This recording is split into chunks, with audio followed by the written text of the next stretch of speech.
Hello.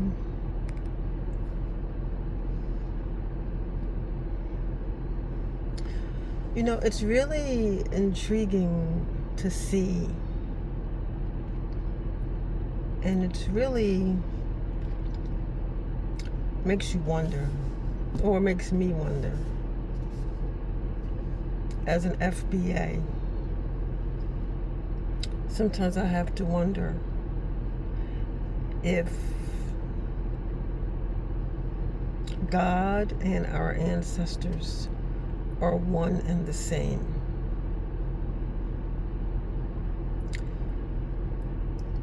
Because you can just see, when you see the karma that has come in the past and that continues to come to those individuals that try to disrespect and hurt us as FBA here in this country. It's just right before your eyes, you see it.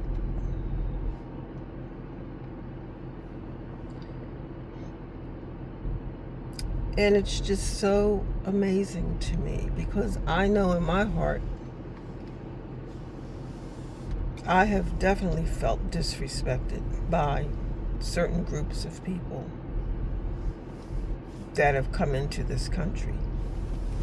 Disrespected right in my face. And the disrespect came as I was trying to show love to those individuals. Trying to accept and show love,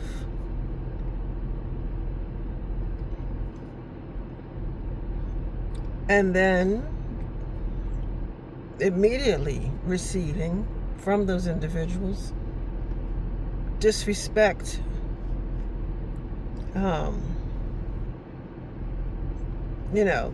I guess they wanted to hurt me for whatever reason, wanted me to feel hurt when I was trying to make them feel love. Though I live in a town that's considered a sanctuary city,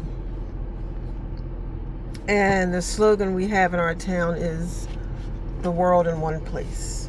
I don't really claim this town. I'm just living there right now because I work here. I've worked at this job for almost 30 years now for the government. Yes, I am FBA, and I've worked for the government. I've worked for the military. I've worked for the TSA, and now I work for the state and federal government. I've always had a job. I've always worked. I was able to purchase a home. And I'm able to provide relatively well for myself and my family. I'm happy. I love God. I recognize and believe now that God, like I said, maybe God and our ancestors may be one and the same. Because I say that because of the miracles that I see right in front of my eyes. Right in front of my eyes. My ancestors built this land that we call America. Went through the worst, harshest of conditions, as we all know. Now, yeah, I jumped on the Pan-African bandwagon because I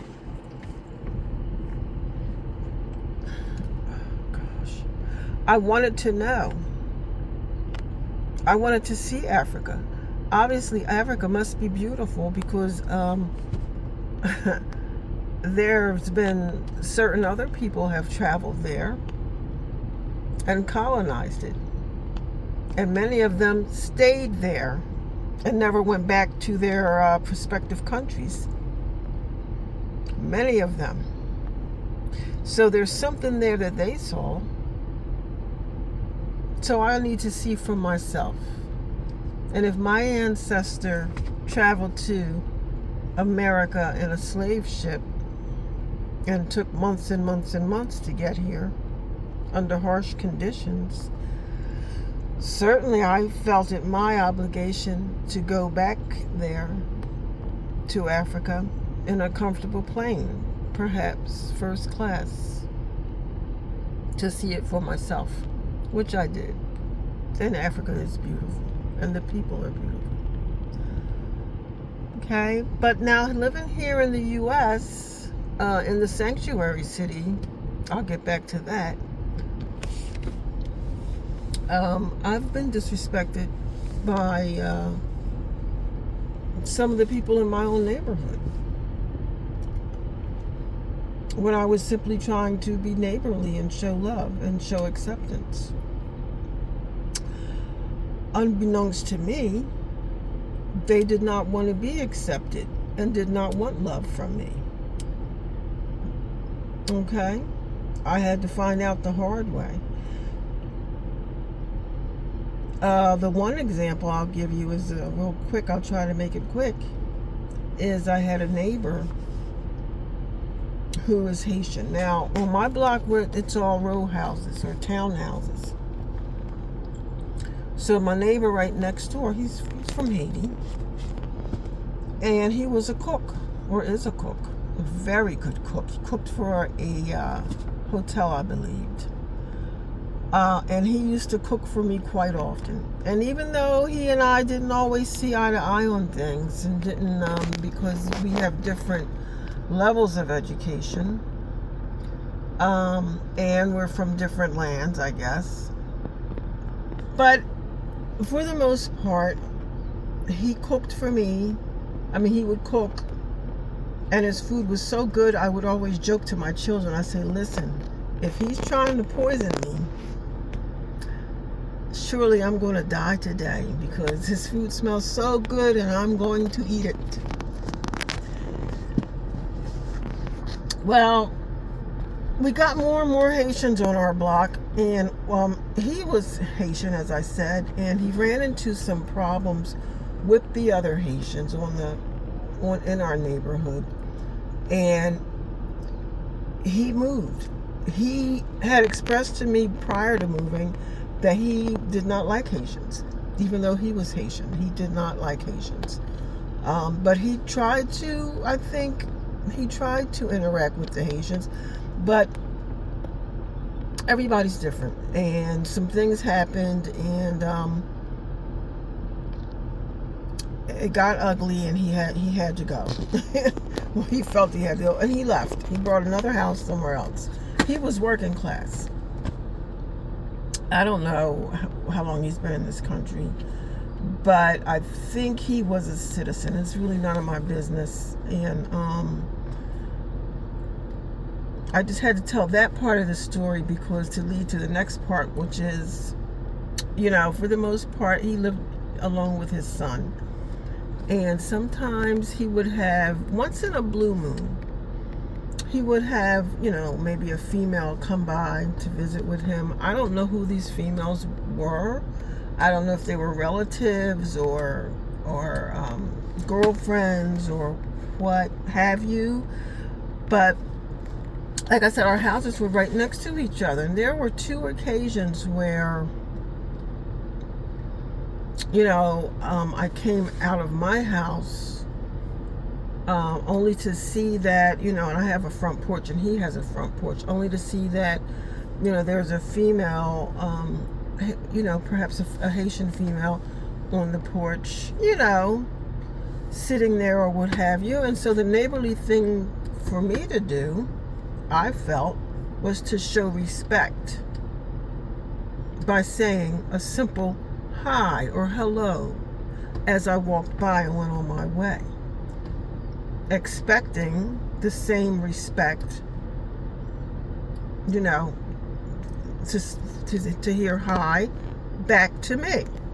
But I didn't hear hi. And this happened on 2 separate occasions I think it have been 2 different, I'm sure it was 2 different Haitian women that were at his home. I came out, I said hi or hello, And what I got back in response to my hi and hello with a smile on my face was a I don't speak English with a frown on their face. I don't speak English. Some of these women were younger than me, and so I was put off. Those to me was hurtful. Because number one, I knew they were lying because I had heard them speak English to each other's. I know they spoke English, but they chose to say that to me to hurt me. What is it about me that you didn't like that you wanted to hurt? Is it the smile on my face? Is it the knowledge that I'm FBA and that I have a good job and I have a house and cars and can do what I want, I have money? What is it? What is it about me? I don't know. These were random people. It happened twice where another one, she was there. They're sitting right there looking in my face. I'm not going to be rude and just walk by. Maybe that's their culture, but that's not the culture here. The culture here is to try to get along with your neighbors. That's our culture. Whether you're black or white, red or brown, that's the culture. That's the American culture. To at least try to get along with your neighbors. Overall, that's the culture here. You should at least try. So I was trying to get along. I was trying to be nice, trying to show acceptance and respect, and I just said hi. And I was going on about my way. It wasn't like I was going to stop and have a whole conversation with either one of them. I was just on my way, passing, and our eyes met, and so I said hello. And both times I received the, hello with a smile on my face, and both times I received the I don't speak English with the mad face from them. And now all this stuff that's coming out about the Haitians, the TPS, and they're going back to Haiti and all this, and how it's all coming to light, how they really feel about Black Americans. And I'm not going to say I had no idea, because I am an empath, and so I felt the vibes. I picked up on it quickly.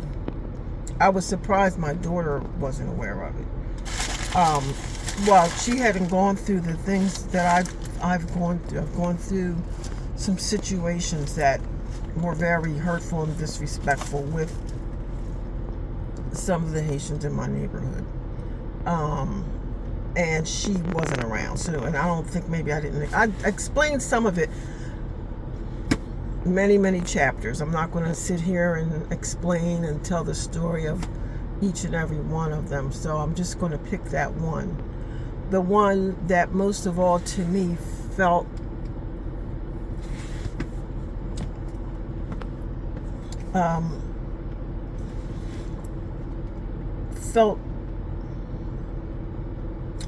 mean-spirited. Now, they weren't the only ones. We have some Hispanics on the block, or Spanish, Mexican, I don't know what, Latino, I don't know what they are, that were new, that came around. Same thing with them one day. Now, I had definitely heard them speaking English. And then the one day their cars was blocking they were blocking the street with their cars. And I was trying to drive by, and I'm like, can you move your car? And so I don't speak English. So by that point, I was frustrated because I was in a hurry. I really need to get somewhere, and I wasn't for their shenanigans. And I actually got out the car and started doing hand motions like, look, I'm not speaking English. I'm using my hands. Can you roll it on down out the way? Can you roll on out the way, please? But anyway, this type of stuff has been going on for far too long.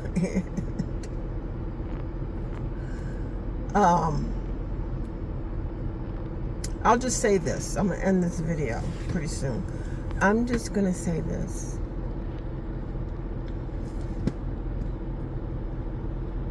You get what you give in life, no matter who you are. You get what you give. If you're going to give hate, it's going to come right back to you. It is a law of karma. That's why I always try to give and treat people the way that I would want to be treated. You must always do that in life, whether you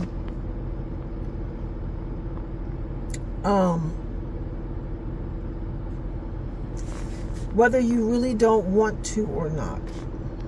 You should try until you're able to make a way where you don't have to, to do that. For whatever reason you're having to do that. You know what I mean? You should try. You should try. That's all you can do. Is it going to hurt you to try to be kind to someone? To be nice? To try to give love? Those two ladies that I spoke to, when I said hello with a smile on my face and tried to show love, and I know they were younger than me, because I know I'm very beautiful and sexy, but I'm pushing 70.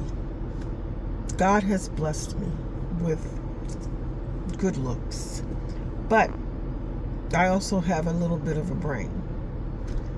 But none of that means anything to me. What matters to me is what's inside of me. And I need to try to make someone feel better. So those two ladies, when I saw them, maybe to me they look sad, because like I said, they're younger than me, but they have these frowns. They're walking around all the time. Your face is going to stay like that if you frown. Trust me, that's why I got these lines. But I'm still beautiful. Thank you, Jesus. Thank you, God. Thank you, ancestors. You got to smile. You got to be nice to people. You got to show love. You got to try. Now, I try until I can't anymore. Sometimes, like I said, there's been some instances where I've had some interactions that were disrespectful. And so at that point, I can't anymore. I can't show you love anymore. And so since I can't show you love anymore, I just ignore you. And that's that. It's not that I didn't try. I did try. And you gave me your, as we say, another saying here in this country with Black Americans, you gave me your ASS to kiss. You gave me your ASS to kiss. And what you were really saying wasn't even that you don't speak English. That's your way. I figured it out recently with all of what's going on now. Is their way. Those Latinos and those Haitians, of telling me, it's not that they were saying we don't speak English. That's what they said, but what they meant was we don't speak to Black Americans. That's what they meant. I finally got it. I'm a little slow, but I finally figured it out. Now that I'm rewinding it in my brain. See, I didn't know, because I was showing love. I didn't know they had this hatred and contempt and disdain for me as a person. I don't have that inside of me.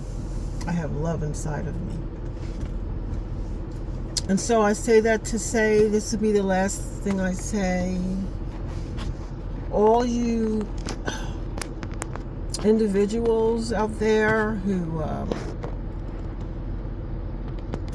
going to be affected by this TPS, and now you're angry and you're trying to figure it out. You don't really want to take my advice, but I do have some advice for you. You may not want to take my advice. You got to own it. You got to own what you did. Because you coming into this country, the United States, my ancestors built this country. Their blood, sweat. You want to come here and disrespect me, but you have also disrespected my ancestors. You've disrespected God, because we are God's people. You've disrespected God. When you set out to hurt somebody and you hate somebody for no reason, someone that's done nothing to you. Maybe this is something that was passed down to you from your family. Maybe that's your culture to hate. Well, then this is why you're going through what you're going through. This is the karma you're going to get. You're going to get this karma. You're going to get this karma. This karma is from God. This karma is from my ancestors. I think they're one and the same. When you set out to hurt someone, please understand that you're only going to hurt yourself. If nothing else, if no other reason than that is why you should never set out to hate and hurt someone. Okay? Not that you going to be having, all these interactions and relationships with all these individuals. It doesn't even have to go that far. Just basic courtesy and respect. Basic kindness. Try to give love. Because if you don't, maybe what? You're jealous of someone?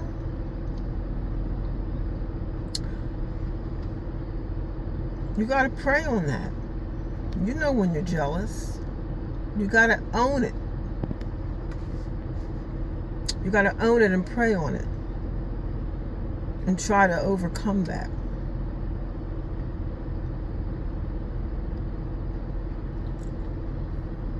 Now is the time for you to own it. And after you own it, if you're able to, you need to try to make it right in whatever way possible that you can. Just in case, and to help your karma. To help your karma, and just in case you so happen to return back to this country, so that our ancestors will know that you've changed. Now is the time to apologize for what you've done. And I know none of you want to hear that, and none of you are going to do that and aren't ready for that. But that's my advice to you. You know what you've done. I know what you've done. My ancestors and God knows what you've done when you came here with your hate and disdain and contempt to people that did nothing but help you and try to show you love. You have to own that, and you have to make it right, okay? Good luck and goodbye.